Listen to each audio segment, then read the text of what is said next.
So I watched the Vinegar Syndrome release of Creature, and as you can potentially tell from the slipcover of this one, it is a Alien ripoff film, even though it was some years, a decent amount of years. I think it was like 7 years or something after, no, like 5 years after Alien came out. But the setup is good. I really like how they make it look. The set design doesn't look as terrible and cheap as you might think, although in comparison to Alien, it definitely looks terrible and cheap.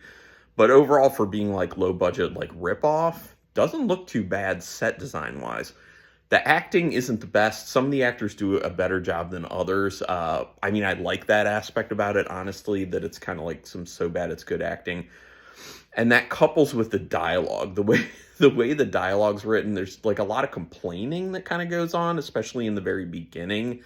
But like I said, it had a really good setup and was seeming really promising, but then it gets mired down on just trying to do a lot of dialogue and not enough action and not enough intense moments, not enough gore, not enough deaths of the crew members who are in space trying to fight this creature thing, and not enough of the creature itself. I mean, it's called Creature.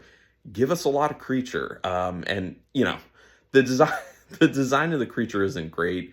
You can see how awkward it probably was for the person in the suit to be doing that acting.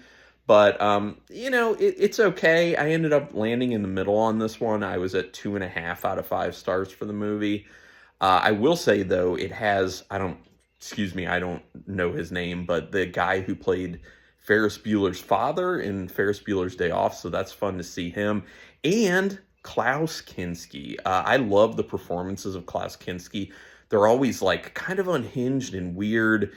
I know he's a terrible person and just like really hard to work with apparently on sets. Like you hear that from everyone who worked with him, but his performances are just very enjoyable. So if that makes it sound better to you, maybe you want to check this one out. But in the middle, 2.5 out of 5 stars.